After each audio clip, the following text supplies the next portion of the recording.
People with severe dissociation are often misunderstood. They're often misperceived as liars. Dissociation involves memory lapses and lost time. And this is a terrifying experience, and people try to compensate for it, to reframe it, to ignore it, to deny it, to repress it. No one copes well with dissociation.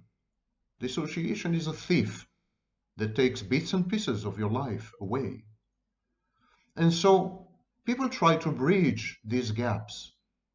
And by doing so, they appear to be fallacious and deceitful and dissimulating and deceptive.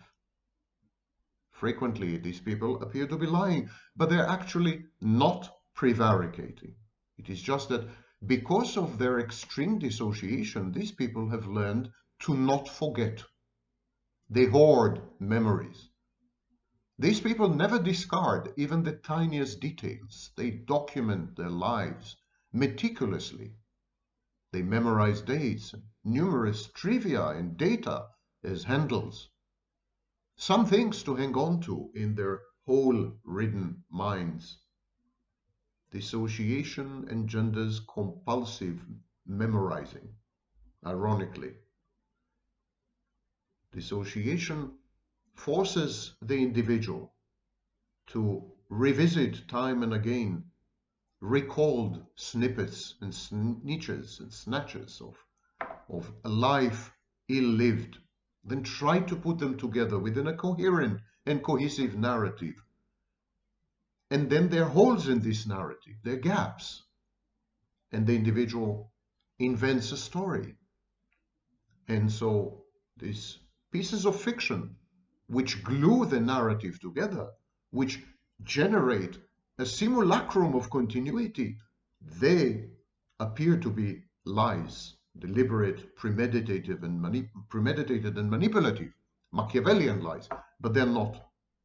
Dissociative people have often contradictory memories about the same object, the same event, the same person at the same time. A dissociative person can regard the same woman, for example, as both irresistible and impulsive and repulsive. So a person with dissociation can hold simultaneously mutually exclusive memories and appraisals, evaluations of other people. And so, as I said, a man with dissociation, a heterosexual man with dissociation, can regard a woman as both irresistibly attractive and undeniably repulsive, repellent. The same building as prestigious and decrepit, the same person as someone who makes him feel good or feel bad. And all these coexist within a space which is compensatory.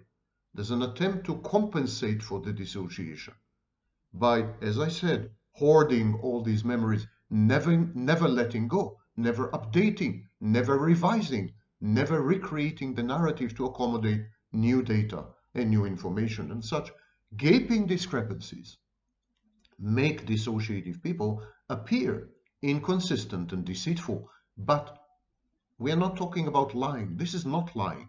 This is not deception. It is simply an archaeological memory, multi-layered. These people maintain access to all the conflicting layers and strata at once. They access all the memories, regardless of the timestamp, at once. But why would these people have radically differing viewpoints about the same person, the same event, the same object? Why would they have memories that contradict each other, that are mutually exclusive when it comes to the same target of memory, the same object of memory? Precisely because of the way that these people struggle to maintain their unruly memory and to cling to it desperately. These people never delete a memory because they cherish their memories like so much treasure. These people cherish their memories like treasures because they have so few of them which are genuine and authentic and undisturbed and unperturbed. When there is a troubling gap and their memory fails them, patients or clients or people with dissociation confabulate. They invent a plausible, probable narrative or a scenario that must or may have happened. And then they come to believe in it and regard it as fact. And they try to convince other people that their confabulation, this concocted plug that is intended to somehow bridge the memory gap, is real, has always been real, has always been factual.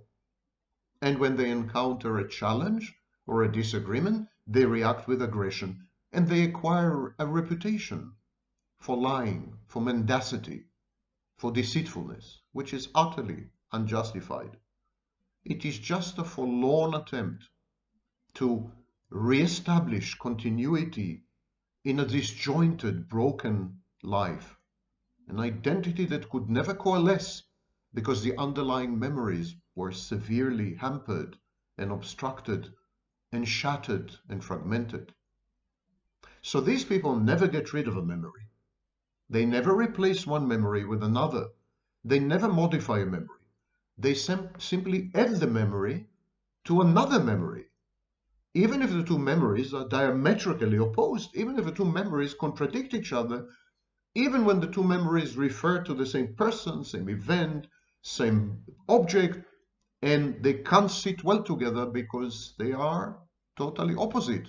Even then, the two memories are retained and recalled and accessed simultaneously. So people with dissociation are highly ambivalent. They hate and love at the same time. They find you attractive and repulsive simultaneously. They detest aesthetically an objet d'art or a piece of architecture, even as they admire it. They have conflicting, contradictory streams of consciousness and cognitions.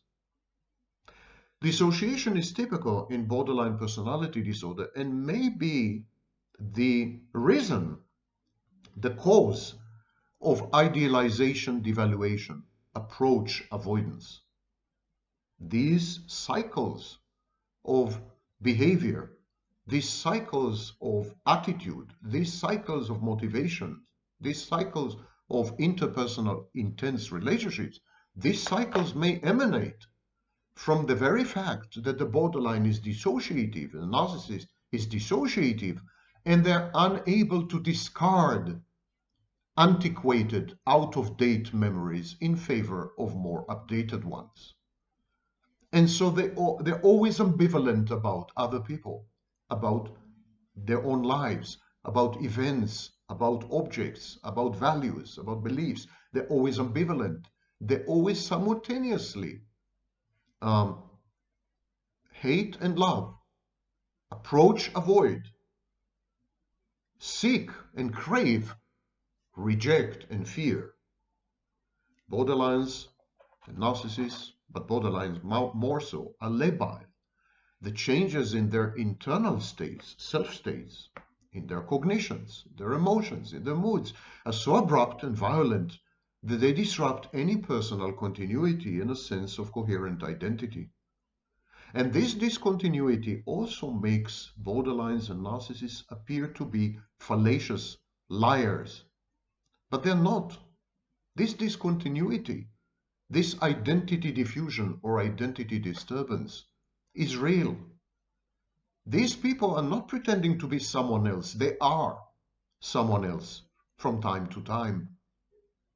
It's very, very reminiscent of dissociative identity disorder or multiple personality disorder, which of course are based on dissociation.